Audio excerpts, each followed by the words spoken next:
Hello friends, welcome to Jos Tamil health and beauty. தலைமுடியை நல்லா பட்டு போல் கருங்கருன்னு வச்சுக்கணுன்ற ஆசை எல்லாருக்குமே இருக்கும். இன்றைக்கி நம்ம ரொம்ப ஒரு எஃபெக்டிவான ஒரு ஹேர் சீரம் பற்றி தான் பார்க்க போகிறோம். இது உங்களுடைய வறண்ட முடியை வந்து நல்ல பட்டு போல் கருங்கருன்னு சூப்பராக வச்சுக்கும். அது மட்டும் இல்லாமல் முடி உதிர்வு இருந்தாலும் முடி உதிர்வையும் நிறுத்தும். இது நீங்கள் ஸ்கேல்ப்புக்கும் பயன்படுத்தலாம். அது மட்டும் இல்லாமல் தலையில் பேன் பொடுகு இருந்தாலும் சரியாகிடும். குறிப்பாக வந்து பார்த்திங்கன்னா தலைமுடி நல்லா வாசனையாகவும் இருக்கும். இப்போ இந்த டிப்ஸ் எப்படி செய்கிறது நம்ம பார்க்க ஆரம்பிச்சிடலாம். அதற்கு ஒரு பாத்திரத்தில் ஒரு 1/2 லிட்டர் அளவுக்கு தண்ணி சேர்த்துக்குங்க. தண்ணி கொஞ்சம் சூடாகட்டும். இப்போ இதில் ஒரு கைப்பிடி அளவுக்கு ரோஜா இதழ்கள் சேர்த்துக்குங்க. ஃப்ரெஷ்ஷான ரோஜா இதழ்களாக பார்த்து சேர்த்துக்குங்க.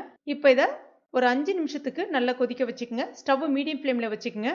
அந்த 1/2 லிட்டர் தண்ணி ஒரு 1/4 லிட்டர் தண்ணி ஆகிற அளவுக்கு கொதிக்க வச்சுக்கோங்க. இப்போ இதை பாருங்கள், நல்ல தண்ணியினுடைய நிறம் மாறி வந்திருக்கு. ஸ்டவ் ஆஃப் பண்ணிவிட்டு இதை நல்லா ஆற வச்சுருங்க. முடிஞ்ச அளவுக்கு ஒரு நைட் ஃபுல்லாக அப்படியே இருந்தால் ரொம்ப நல்லாயிருக்கும்.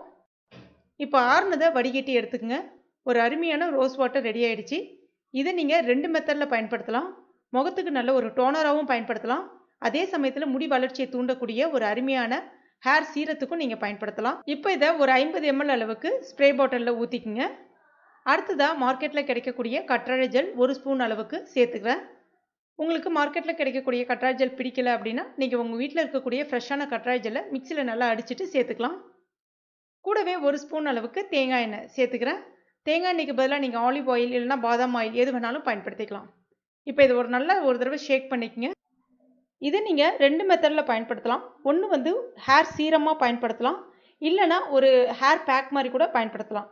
எப்படின்னு பார்த்தீங்கன்னா, நீங்கள் தலைக்கு குளிச்சதுக்கப்புறம் தலைமுடி ரொம்பவே வறட்சியாக இருக்குது ஃபீல் பண்ணுறீங்கன்னா, இதை ஜஸ்ட் உங்களுடைய முடியில் மட்டும் ஸ்ப்ரே பண்ணிவிட்டு வெளியில் போயிட்டு வரதா இருந்தால் வரலாம். அந்த மாதிரி பண்ணும்போது உங்களுடைய முடி மேலும் வந்து வறட்சி இல்லாமல் நல்ல ஷைனிங்காக கிளாஸியாக இருக்கும். அதே சமயத்தில் முடி நல்லா வாசனையாகவும் சூப்பராகவும் இருக்கும். ஒரு ஹேர் பேக்காக எப்படி பண்ணலான்னு பார்த்தீங்கன்னா, இதை வந்து நைட்டில் படுக்க போகிறதுக்கு முன்னாடி முடியோட வேர் கால்களில் நல்லா படுற மாதிரி ஸ்ப்ரே பண்ணுங்கள். அதுக்கப்புறமா முடியிலையும் கொஞ்சமாக ஸ்ப்ரே பண்ணிக்கங்க. தலைமுடியை ஃபேன் காற்றுல கொஞ்ச நேரம் காய விட்டுட்டு அதுக்கப்புறம் படுக்க போங்க. ஈரத்தலையோடு போய் படுத்துறாதீங்க. மறுநாள் காலையில் ஷாம்பு இல்லைனா சீயக்காவை பயன்படுத்தி தலைக்கு வந்து குளிச்சிடலாம். ஷாம்பு வந்து ஒரு ஹெர்பல் ஷாம்பாக பார்த்து பயன்படுத்துங்க. அதுக்கப்புறம் உங்களுடைய முடி கவனித்து பார்த்தீங்கன்னா நல்ல பட்டு போல் ஷைனிங்காக இருக்கும். முடி உதிர்வும் நின்றுடும். முடியும் நல்லா அடர்த்தியாக வளர்கிறதுக்கும் இந்த மெத்தட் உதவியாக இருக்கும். இதை நீங்கள் வாரத்தில் ஒரு தடவை நீங்கள் ஏதாவது ஹேர் பேக்கோ இல்லை ஆயிலோ வந்து பண்ணிட்டு இருக்கீங்க அப்படின்னா அது கூட இதுவும் ட்ரை பண்ணலாம். பண்ணும்போது பார்த்தீங்கன்னா உங்களுடைய முடி ரொம்ப சில்கியாக இருக்கும். நீங்கள் ஒன்ஸ் ட்ரை பண்ணி பாருங்கள், அவ்வளோ ஒரு அருமையாக இருக்கும் இது. ஏன்னா இதில் நம்ம பயன்படுத்தியிருக்க ரோஜா இதழ்களில் நிறைய ஆன்டி ஆக்சிடென்ட் இருக்குது. இது வந்து தலையில் பேன் பொடுகு வராமல் பாதுகாப்பாக வச்சுக்கும். முடி நல்லா வளர்கிறதுக்கு உதவியாக இருக்கும். முடியை வந்து நல்லா கிளாஸியாக வச்சுக்கிறதுக்கு உதவியாக இருக்கும். அது மட்டும் இல்லாமல் நல்ல ஒரு நறுமணத்தையும் இயற்கையான முறையில் இது வந்து கொடுக்கும். இதில் நம்ம எந்த விதமான ப்ரிசர்வேட்டிவும் சேர்க்காத காரணத்தினால இதை நீங்கள் ஃப்ரிட்ஜில் தான் வச்சு பயன்படுத்த முடியும். ஒரு 7லேருந்து 10 நாளைக்கு வரைக்கும் வச்சு இதை நீங்கள் பயன்படுத்தலாம். எப்போல்லாம் தேவைப்படுதோ ஃப்ரிட்ஜிலேருந்து எடுத்து வெளியில் வச்சுட்டு அதனுடைய சில்னஸ் போன பிறகு எடுத்து பயன்படுத்துங்க. உண்மையிலே நல்ல ஒரு ரிசல்ட் கிடைக்கும். கண்டிப்பாக ட்ரை பண்ணிவிட்டு மறக்காமல் எனக்கு கமெண்ட் பண்ணுங்கள். இந்த வீடியோ உங்களுக்கு பிடிச்சிருக்கும் நம்புறேன். பிடிச்சிருந்தா நான் லைக் பண்ணுங்கள். உங்கள் நண்பர்கள் மற்றும் ஃபேமிலி மெம்பர்ஸ் கூட மறக்காமல் ஷேர் பண்ணிங்க.